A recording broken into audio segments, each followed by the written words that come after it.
Welcome to Physics Tube, your guide to understanding the universe. Hello everyone, welcome to physics tube. आज जो हम लोग chapter पढ़ेंगे वो होगा यूनिट एंड डायमेंशन का न्यूमेरिकल। और वो भी न्यूमेरिकल कौन सा, जो नीट में जो PYQ प्रीवियस क्वेश्चन जो है उसमें से सबसे इम्पॉर्टेंट जो एग्जाम पॉइंट ऑफ व्यू से है उसी सब करेंगे।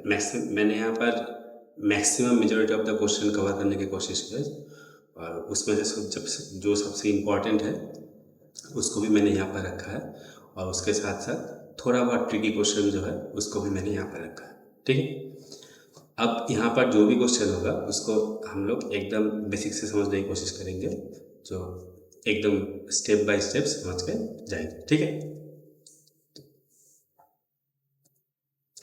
अब फर्स्ट क्वेश्चन जो यहाँ पर बोला गया था the unit of thermal conductivity is. ठीक है, हमें किसका डायमेंशन निकालना है, मतलब यूनिट किसका निकालना है, वो है थर्मल कंडक्टिविटी। अब एक बार सोच के देखो, ये चैप्टर तो एक्चुअली ये चैप्टर जो है ये सबका मतलब एक कॉम्पैक्ट चैप्टर है। कॉम्पैक्ट चैप्टर क्यों है, इस चैप्टर में जो डायमेंशन हो गया या फिर यूनिट हो गया, इन सबको जो निकालना है, इन सब का क्या चाहिए, हमें फॉर्मूला चाहिए। ठीक है, आप ये सब एक ही चैप्टर में तो सब कुछ तो यहाँ पर डिस्क्राइब किया है नहीं, तो आगे में एक एक चैप्टर जितना हम तो जाते जाएंगे उसके साथ डिस्कस करते करते हर एक चैप्टर का यहाँ पर जितना फार्मूला हम लोग यूज़ कर रहे हैं सबका ही वहाँ पर क्या आएगा, एक करके फार्मूला आएगा, उसका डेरिवेशन कैसे होगा, सब कुछ ही आएगा। तो इस चैप्टर में थोड़ा सा फार्मूला हमें याद रखना पड़ेगा। कुछ फार्मूला है जो मतलब एज इट इज़ एग्जाम में वैसे टाइप का ही आता है। ठीक है, तो पहला जो क्वेश्चन था यहाँ पूछा गया था कि थर्मल कंडक्टिविटी का हमें क्या निकालना है, यूनिट निकालना है। ठीक है, अब जो थर्मल कंडक्टिविटी का जो फार्मूला है वो हम लोग क्या जानते हैं, थर्मल कंडक्टिविटी जो फार्मूला है वो होता है K equals to Q X divided by A into T1 minus T2 into T. ठीक है, ये हो गया थर्मल कंडक्टिविटी फार्मूला। अब यहाँ से ये जो Q है, ये Q का मतलब क्या होता है, Q का मतलब हो गया हीट। ओके, ये जो Q है ये Q का मतलब हो गया हीट। अब एक बार सोच के देखो, बहुत बेसिक क्लास हम लोग पढ़ते आ रहे हैं कि हीट मतलब क्या होता है, एनर्जी। हीट हो गया हम लोगों के लिए एनर्जी। ठीक है, अब इसी फॉर्मेट में अगर आगे देखें ऐसे ही, तो x क्या होता है यहाँ पर, स्लैब का थिकनेस। ठीक है, तो एक्चुअली थिकनेस मतलब क्या हो गया, डिस्टेंस। तो एक x के यहाँ पर शो कर रहा है डिस्टेंस। ठीक है, ये जो a है, ये a क्या होता है, कैपिटल A जो हमें ले रहे हैं, a क्या होता है, a होता है एरिया। ठीक है, अगर a एरिया हो गया तो यहाँ पर एरिया का डायमेंशन यूज करेंगे। ठीक है, T क्या होता था, T1 कैपिटल T1, और यहाँ पर ये जो T1 और T2 है ये क्या होता है, ये होता है टेम्परेचर। ठीक है, ये होता है टेम्परेचर। तो यहाँ पर टेम्परेचर का हम लोग यूज़ करेंगे, यूनिट यूज़ करेंगे, तो T हमारे लिए यहाँ पर हो गया टेम्परेचर। ठीक है, अब ये जो लास्ट में बचा हुआ स्मॉल t है वो क्या है, वो है टाइम। तो यहाँ पर इसका क्या हो गया, ये हो गया टाइम। अब देखो ये सब का यूनिट हमें लगभग पता है। ठीक है, जैसे हीट को हम लोग जब एक्सप्रेस करते हैं तो किस में यूज करते हैं, जूल। ठीक है, डिस्टेंस जो हो गया, डिस्टेंस के लिए हम लोग क्या यूज करते हैं, मीटर। एरिया के लिए क्या होता है, मीटर स्क्वायर। टेम्परेचर के लिए क्या होता है, केल्विन, और टाइम के लिए आता है सेकेंड। ठीक है, अब यहाँ पर इसको हम लोग यहाँ पर सब इस फॉर्मूला में अगर पुट करें तो Q के जगह में क्या आएगा, जूल के लिए J। ठीक है, X के लिए क्या आएगा, डिस्टेंस हो गया तो वो हो गया मीटर, डिवाइड बाय एरिया के लिए क्या आएगा, मीटर स्क्वायर। ठीक है, T1 माइनस T2 मतलब ये T1 और T2 टोटल, जो T1 माइनस T2 ये जो टोटल क्वांटिटी है एक्चुअल में क्या शो कर रहा है, टेम्परेचर। या फिर हम लोग और भी शॉर्ट में बोले तो T1 minus T2 represented age difference of temperature और रिजल्टेंट टेम्परेचर। ठीक है, तो यहाँ पर इसके लिए हम लोग क्या यूज करेंगे, केल्विन। लास्ट कौन रहा, स्मॉल टी। स्मॉल टी के लिए क्या आएगा, टाइम, तो टाइम के लिए क्या आएगा, सेकंड। ठीक है, अब यहाँ से देखो इस मीटर से अगर इसको काटेंगे तो एक क्या बचा, नीचे क्या बच गया, joule divide by metre kelvin second. अब एक बार सोच के देखो यहाँ पर ये जो जूल, ठीक है, हमारा ऑप्शन में तो यहाँ पर सेकेंड तो है नहीं ना, और ना जूल है, मीटर और केल्विन दोनों है, ये दोनों ऑप्शन में है, ये दोनों ठीक है। थोड़ा बहुत हमें ऑप्शन भी देख लेना चाहिए कि ऑप्शन किस फॉर्मेट में दिया गया। ठीक है, तो यहाँ पर जूल बाय जूल और सेकेंड को अगर हम लोग अलग रखें और यहाँ पर into 1 by metre into kelvin करें, ठीक है। अब सोच के देखो, जूल क्या था हम लोगों का, एनर्जी था, ठीक है, और ये जो सेकेंड है वो क्या है, टाइम। अब देखो एनर्जी बाय टाइम क्या होता है, पावर, तो उसके लिए यूनिट क्या होता है, वाट।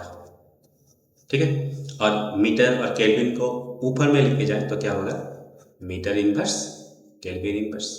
ठीक है, तो हमारा जो एक्चुअल जो आंसर आया वो क्या है, watt metre inverse kelvin inverse. वो कहाँ पर है, ऑप्शन नंबर ए। ठीक है, ये पहला प्रश्न बन गया। अब चलते हैं दूसरे क्वेश्चन के पास। अब दूसरा क्वेश्चन जो यहाँ पर दिया गया है, इसमें बोला गया है कि ए screw gauge has least count. ठीक है, तो स्क्रू गेज का जो लीस्ट काउंट है वो हमें दिया गया है 0.01 mm। ठीक है, and there are 50 divisions in the circular scale. तो यहाँ पर क्या लिख सकते हैं, circular scale division equals to कितना हो गया, 50। ठीक है, आप हमें बोला है the pitch of the screw gauge. ठीक है, तो हमें क्या निकालना है, पिच। अब ये जो फॉर्मूला यहाँ पर जो हम लोग फॉर्मूला यूज करेंगे, ये एग्जाम में एकदम डायरेक्ट ऐसा ही, अगर ये क्वेश्चन आना होगा तो ऐसे फॉर्मेट में आएगा। ठीक है, इसका कोई उतना घुमा फिरा के नहीं पूछ सकता। तो हम लोग यहाँ पर क्या करेंगे, पिच का जो डायरेक्ट फॉर्मूला है उसको याद कर लेंगे। ठीक है, तो पिच इक्वल्स टू फॉर्मूला क्या होता है, least count into number of circular scale division. ठीक है, ये हो गया इसका डायरेक्ट फॉर्मूला, ये हमें याद रखना। ठीक है, अब यहाँ पर देखो पिच हमें निकालना था, तो यहाँ पर लीस्ट काउंट कितना दिया है, 0.01। ठीक है, इनटू नंबर ऑफ डिवीजन कितना है, 50। तो इसको अगर हम मल्टीप्लाई करेंगे तो क्या आएगा, 0.5 mm। तो ये हमारा ऑप्शन नंबर सी होगा। नेक्स्ट क्वेश्चन यहाँ पर बोला था, इन एन एक्सपेरिमेंट। ठीक है, in an experiment the percentage error. ये छोटा छोटा कीवर्ड है, क्योंकि एग्जाम में हम लोग एक क्वेश्चन को मतलब 2 बार पढ़ना अवॉइड करके चलेंगे, क्योंकि वहाँ पर बहुत टाइम कंज्यूम होता है। ठीक है, तो फिजिक्स के न्यूमेरिकल में हमेशा जो एक बार क्वेश्चन फर्स्ट टाइम पढ़ते हैं तो उस टाइम में हमें क्या करना चाहिए, जो जो वहाँ पर क्वांटिटी दिया गया सबको नोट डाउन करते चलते। ठीक है, तो यहाँ पर पहला हमारा क्या था, द परसेंटेज ऑफ एरर। ठीक है, percentage error occur in the measurement of physical quantity. अब फिजिकल क्वांटिटी यहाँ पर कौन कौन है, A B C and D, सबका देखो यहाँ पर परसेंटेज एरर दिया है। तो ए का परसेंटेज एरर कितना दिया है, 1%।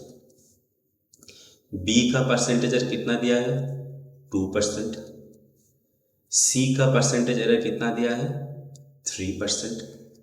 और डी का परसेंटेज एरर दिया है 4%। ठीक है, अब बोला गया है then the maximum percentage of error in the measurement of X. तो हमें किसका परसेंटेज एरर निकालना है, एक्स का। ठीक है, अब एक्स क्या है, वहां पर देखो एक्स इक्वल्स टू एक इक्वेशन दिया गया। तो पहले अगर इस इक्वेशन को लिख ले, X equals to X equals to 8 square, ठीक है, B to the power half divided by C to the power 1/3 और डी क्यूब। थोड़ा सा यहाँ पर प्रिंटिंग मिस्टेक होगा, ये 2 नहीं होगा, बी टू द पावर। ठीक है, और यहाँ पर 1 नहीं होगा। ये दिया गया है।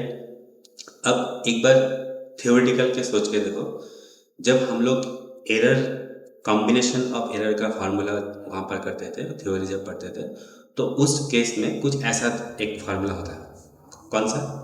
अगर वहाँ पर दिया गया था, मानो कि R equals to A by B, ठीक है, डिवाइड फॉर्म में दिया है, तो इस क्वेश्चन में हमारा जो यहाँ पर क्वेश्चन था ये भी क्या है, डिवाइड फॉर्म में तो दिया गया है, ऊपर में A इंटू बी के है, नीचे क्या है C इंटू डी के फॉर्मेट में दिया, ये फॉर्मेट में दिया। तो इसका मतलब यहाँ पर हम लोग अगर A R equals to A by B पकड़ के चले तो उस फॉर्मेट में आएगा, मतलब डिवीजन वाला फॉर्मेट होगा। तो इसका जब हम लोग एरर निकालते थे वो कैसे निकालते थे, तो फॉर्मूला होता है delta R divided by R equals to delta A by A plus delta B divide by B, यही हो रहा था। तो इसको भी तो हम लोग उस टाइप से लिख सकते हैं, है ना। तो इस टाइप से अगर इसको लिख सकते हैं तो यहाँ पर क्या लिखेंगे हम लोग, इक्वल्स टू, एक बार इसको पूरा का एक फॉर्मेट में अगर लिख लें तो क्या आएगा, डेल्टा x बाई x। अब हमें पता है जब हम लोग कॉम्बिनेशन ऑफ एरर करते हैं तो जितना भी पावर होता है वो क्या होता है, सामने डायरेक्ट मल्टीप्लाई हो जाता है, ठीक है। तो यहाँ पर a स्क्वायर है तो 2 सामने आएगा, इंटू क्या आएगा, delta a by a plus, उसके बाद b to the power half है तो हाफ सामने आ गया, उसके बाद delta b by b, next plus c to the power 1/3 तो 1/3 सामने, और यहाँ पर क्या आ गया, delta c by c plus d cube है तो 3 सामने, डेल्टा d बाई d, ठीक है। ये हो गया, हमें कॉम्बिनेशन ऑफ एरर लगा लिया। अब यहाँ पर बोला था क्वेश्चन में परसेंटेज, ठीक है। तो जब भी परसेंटेज बोलेगा हम लोग क्या करेंगे, एकदम सीधा इसके साथ ये वाला और ये पूरा वाला, इसके साथ हम लोग क्या करेंगे, 100 मल्टीप्लाई कर देंगे, क्योंकि 100 में ही तो परसेंटेज होता है, ठीक है। तो इसके साथ भी क्या करेंगे, इंटू 100 कर देंगे। चाहे तो हम लोग अलग अलग सबके साथ भी 100 मल्टीप्लाई कर सकते थे, लेकिन एक बार में शॉर्टकट में हम लोग यहाँ पर 100 मल्टीप्लाई करें, ठीक है। तो इक्वल्स टू, आप देखो 2, ठीक है, इंटू, अब देखो क्वेश्चन में हमने डायरेक्ट बोला गया था कि ए के लिए परसेंटेज एरर कितना था। एक्चुअल में क्वेश्चन में परसेंटेज मतलब इस ए को अगर हम लोग तोड़ के यहाँ पर लिखे तो एक्चुअल में क्या आने वाला था, ये वाला ए को अगर परसेंटेज एरर का लिखे तो डेल्टा ए बाई ए, ठीक है। ये तो हमारे लिए एरर हो गया, परसेंटेज बोला गया तो इंटू 100, तो इसका वैल्यू क्वेश्चन में दिया गया था 1%, ठीक है। सिमिलरली बाकी का भी गया है, इसका मतलब ये डेल्टा ए जो है, इसका डेल्टा ए बाई ए जो है इसका वैल्यू हो गया 1, ठीक है, plus half into delta B by B का वैल्यू कितना दिया है 2%, तो यहाँ पर क्या आएगा 2 plus 1/3 into delta C by C, इसका वैल्यू कितना दिया है 3%, तो इंटू हो गया 3 plus 3 into delta D by D, इसका वैल्यू कितना दिया है 4, ठीक है। तो इसका सबको हम लोग मल्टीप्लाई करेंगे तो 2, ये 2 से 2 कैंसिल आउट हो गया तो बच गया 1, प्लस ये 3 से 3 कैंसिल आउट हो गया तो इसमें भी बच गया 1, प्लस यहाँ से 4 इंटू 12 करेंगे तो 3 इंटू 4 क्या होगा 12, तो यहाँ पर 12 प्लस 14 15 16, तो आंसर क्या आएगा 16%। तो ये हमारा हो गया ऑप्शन सी।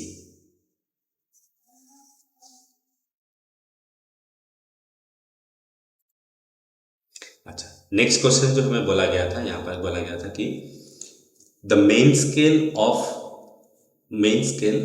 ए वर्नियर कैलिपर, ठीक है, vernier calliper has n division, ठीक है। तो मेन स्केल का जो वर्नियर कैलिपर था उसमें डिवीजन कितना है, n डिवीजन पर सेंटीमीटर, मतलब हर एक सेंटीमीटर में कितना डिवीजन है, वो है n डिवीजन पर सेंटीमीटर, ठीक है। अब यहाँ पर उसके बाद बोला गया है n division of the vernier scale coincide with n-1 division of main scale, ठीक है। तो यहाँ पर हम लोग कंक्लूजन क्लियर ले सकते हैं कि क्वेश्चन अकॉर्डिंग टू क्वेश्चन के हिसाब से, according to question n number of कितना था वर्नियर कैलिपर का, तो n number of vernier scale division equals to कितने के साथ कोइंसाइड किया n-1, तो यहाँ पर क्या लिखेंगे n-1 into main scale division. यही तो क्वेश्चन में बोला गया था, ठीक है। वर्नियर कैलिपर n डिवीजन के साथ मेन स्केल में यहाँ पर कितना स्केल का डिवीजन हो रहा है, n-1, ठीक है। अब हमें क्वेश्चन में पूछा गया है कि लीस्ट काउंट निकालने के लिए, ठीक है, least count of the vernier calliper. तो यहाँ पर भी लीस्ट काउंट का अगर फॉर्मूला देखें तो लीस्ट काउंट इक्वल्स टू क्या होता है।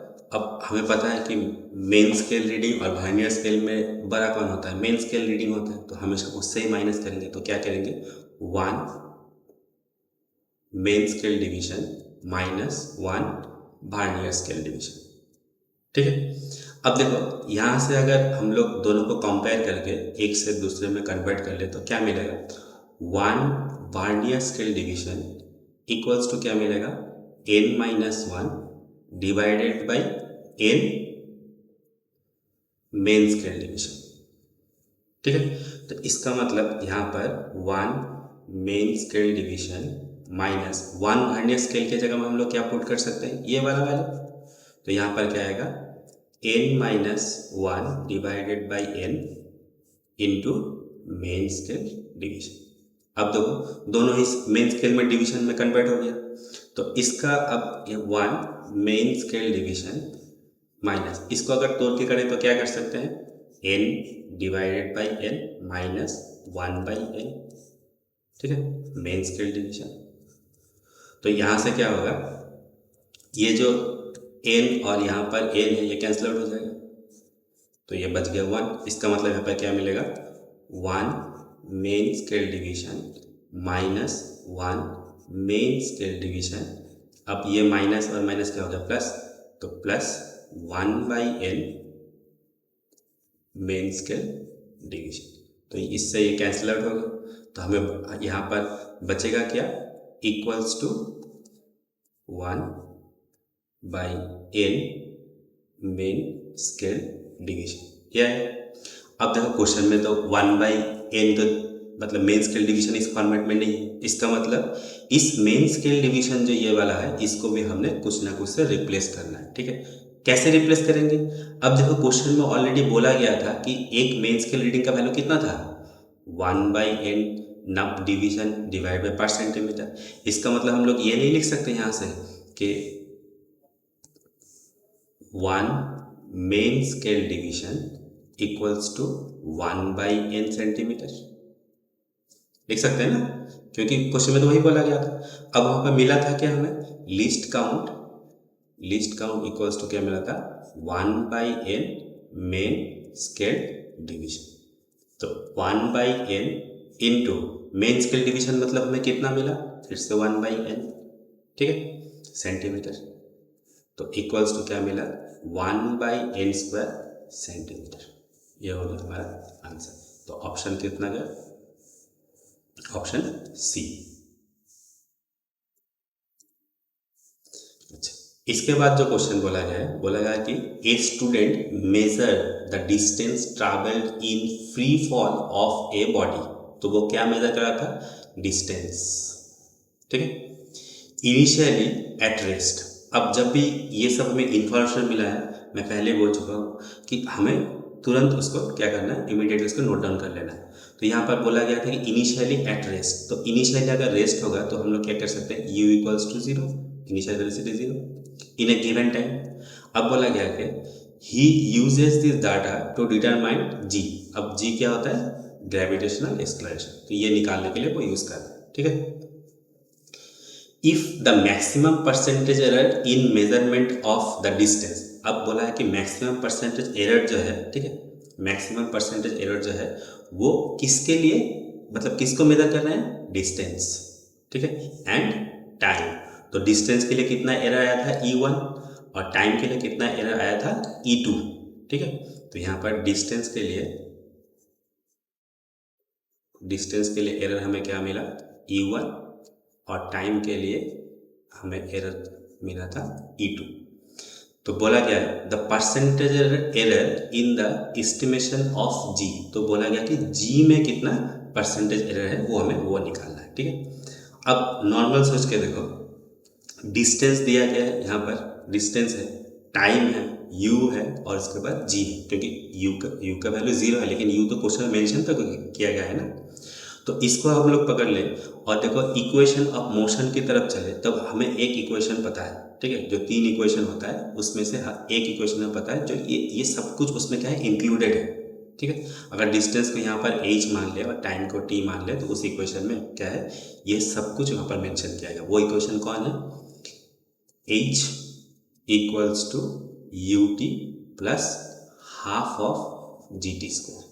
जो लोग हम लोग एकदम बेसिक में जब पढ़ते थे, ये इक्वेशन कौन था, h equals to ut plus half of gt square, ठीक है।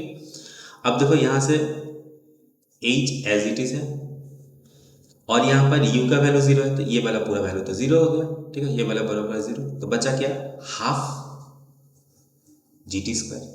किसका वैल्यू निकालना है, g का, तो g को सेपरेट कर लेते हैं, तो g इक्वल्स टू आ गया 2h बाई टी स्क्वायर, ठीक है। अब देखो यहाँ पर g का परसेंटेज एरर निकालना है, तो एक तरफ से ये क्या आ गया, फिर से देखो थोड़ी देर पहले जो हमने किया था वही वाला फॉर्मेट फिर से आ गया। तो वहाँ पर क्या किया था, जो हमने किया था r equals to a by B, combination error के लिए, तो वही फॉर्मेट फिर से आ गया ना यहाँ पर। तो इसलिए मैं बोल रहा हूँ कि पी वाई क्यू थोड़ा बहुत मतलब बहुत ध्यान लगा करना, क्योंकि एक ही क्वेश्चन का क्या होगा, थोड़ा बहुत तोड़ मोड़ के दूसरा एक क्वेश्चन बना देना, ठीक है। तो इसीलिए हर एक PYQ क्या है हमारे लिए बहुत इंपॉर्टेंट है। तो मैं सबसे जो इम्पॉर्टेंट PYQ है, जहाँ से थोड़ा बहुत इधर उधर करेंगे तब भी वो क्वेश्चन बनेगा, तो उस टाइप का क्वेश्चन ही मैंने यहाँ पर लिया है, ठीक है। तो यहाँ पर क्या मिला, g equal 2h by T square. अब इसको अगर डिफरेंशिएट फॉर्मेट या फिर कॉम्बिनेशन ऑफ एरर के फॉर्मेट में लिखेंगे तो क्या लिख सकते हैं, delta g by g equals to 2 into delta h by h plus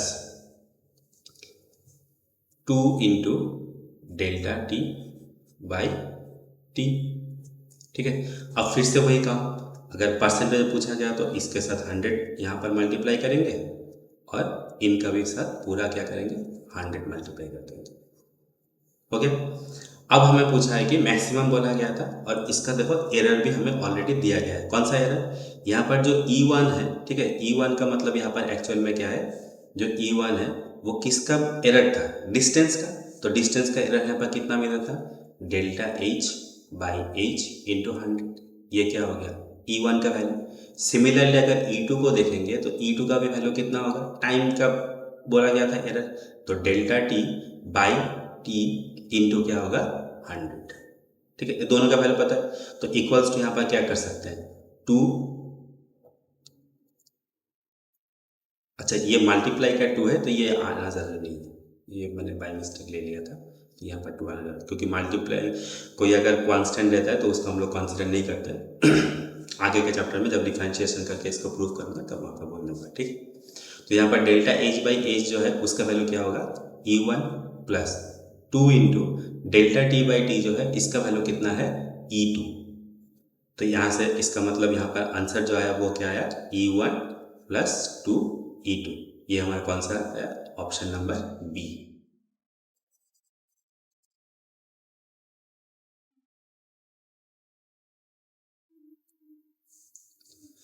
next question में बोला गया था ए सर्टेन बॉडी वेट, ठीक है, बॉडी वेट 22.42 ग्राम, इसका वेट इतना है, and has a measure of volume, तो यहाँ पर वेट कितना दिया गया था 22.42 ग्राम, ठीक है, और मेजरमेंट ऑफ वॉल्यूम, तो वॉल्यूम कितना दिया गया था 4.7 centimetre cube. The possible error in the measurement of mass, तो कहाँ पर एरर निकालना है, मास के लिए, मास एंड वॉल्यूम, ठीक है, तो सॉरी, तो मास का एक दिया है और वॉल्यूम जो है दोनों का ही पॉसिबल एरर दिया गया है। वो कितना था, मास के लिए हो गया 0.01 ग्राम और वॉल्यूम के लिए हो गया 0.1 cc, ठीक है। अब बोला गया है the maximum error in the density will be, तो किसका हमें एरर निकालना है, डेंसिटी का। अब देखो डेंसिटी का जो फार्मूला है ये एकदम बेसिक फार्मूला है, बहुत छोटे क्लास से हम लोग पढ़ते आ रहे हैं, लोअर क्लास से। तो डेंसिटी का फार्मूला क्या होता है, density equals to mass by volume, ठीक है। अब देखो फिर से देखो घूम फिर के वही क्वेश्चन टाइप का क्वेश्चन आ गया। क्या हो गया? Division form R equals to A by B का फॉर्म में यहाँ पर फिर से आ गया। तो यहाँ से रो इक्वल्स टू, अगर इसका देखें तो यहाँ पर फिर से क्या लिख सकते हैं? कॉम्बिनेशन ऑफ एरर का formula delta rho by rho equals to delta M divided by M plus delta V by V. ठीक है, अब परसेंटेज बोला गया है तो फिर से क्या करेंगे? 100 से मल्टीप्लाई इंटू 100, ये पूरा के साथ इंटू 100। ठीक है, अब यहां पर जो कि यहाँ पर बोला गया था कि द पॉसिबल एरर, मतलब एक जो हम लोग एक्सपेरिमेंट कर सकते हैं उसमें मैक्स टू मैक्स कितना एरर हो सकता है वो हमें दिया गया था, वो भी किस टर्म में? मास में और वॉल्यूम में। तो इसका मतलब ये नहीं हुआ कि जो ये वैल्यू दिया गया था ये एक्चुअली में क्या है? Delta M. ये जो v का वैल्यू जो दिया गया ये एक्चुअली में क्या था? Delta v। ठीक है, क्योंकि एक्चुअल में पहले वाला जो ये 22.42 ग्राम था ये तो वेट और इसका वैल्यू था। ठीक है, तो इसका मतलब डेल्टा एम की जगह में हम लोग क्या पुट कर सकते हैं? 0.01 डिवाइड बाई मास का वैल्यू कितना गया था पहले? 22.42 प्लस डेल्टा वी का वैल्यू कितना दिया गया था? 0.1 डिवाइड बाई 4.7। ठीक है, इंटू 100। अब यहाँ पर जेन्युइन अगर यहाँ पर कैलकुलेशन करेंगे, ये तो बेसिक कैलकुलेशन हो गया। जैसे यहाँ से इसको पॉइंट कैंसिल आउट कर सकते हैं। ठीक है, इसके बाद यहाँ से अगर लिख ले तो 1 डिवाइड बाई यहाँ पर इसके लिए, इस पॉइंट के लिए ऊपर में 100 देंगे और इसके लिए भी यहाँ पर क्या आएगा? 100 आएगा। तो फिर से वही कैंसिल आउट हो गया। तो यहाँ पर क्या बचेगा? 2242 प्लस यहाँ पर क्या आएगा? 1/47। ठीक है, इंटू क्या होगा? 100। अब एक बहुत मतलब मिसकंसेप्शन एक हो जाता है कि कभी कभी कोई क्या करता है कि इस 100 को यहाँ पर पहले इसको मल्टीप्लाई कर देगा। तो पहले वो नहीं करना है, पहले हमें ऑप्शन देख के करना है। ऑप्शन में अब देखो, ऑप्शन में हर एक ऑप्शन में क्या है? परसेंटेज साइन दिया हुआ है। देखो परसेंटेज साइन दिया है, इसका मतलब क्या हो गया? ये जो 100 है इसको हमें यहाँ से रिमूव नहीं करना है, इसके साथ कैलकुलेशन में नहीं आना है। ठीक है, क्यों? ये 100 एज इट इज रहेगा, तभी तो हम लोग क्या कर सकते हैं यहाँ पर इसको क्या कर सकते हैं? तभी परसेंटेज में डाल सकते हैं। ठीक है, तो यहाँ पर अगर परसेंटेज में इसको करेंगे, अब देखो इसको अगर तुम एलसीएम करके करोगे तो इसका जो डायरेक्ट आंसर होगा वो क्या होगा? 2, मतलब अप्रॉक्स 2 में आएगा। तो यहाँ पर क्या आएगा? 2%। ठीक है, मैं एक आगे वाला वीडियो जो होगा उसमें मैं बता दूंगा कि यहाँ पर इसको अप्रॉक्स कैलकुलेशन कैसे करते हैं, क्योंकि हमें उतना टाइम नहीं है एग्जाम में कि ये सब हम लोग एलसीएम करें, उसके बाद और उसको सबका वैल्यू निकालें, उसके बाद एडिशन सब्सट्रैक्शन करेंगे। तो नीट में इतना टाइम नहीं होता है, नीट में बहुत इंपॉर्टेंट होता है। ठीक है, तो इसलिए यहाँ पर क्या करेंगे हम लोग, नेक्स्ट वीडियो में मैं बोल दूंगा कि आगे कैसे कैसे शॉर्ट कैलकुलेशन कैसे करना है। ठीक है, कोई भी क्वेश्चन में कोई अगर प्रॉब्लम हो तो कमेंट में मुझे करना, मैं सबका कमेंट का आंसर दे दूंगा। ठीक है, थैंक यू।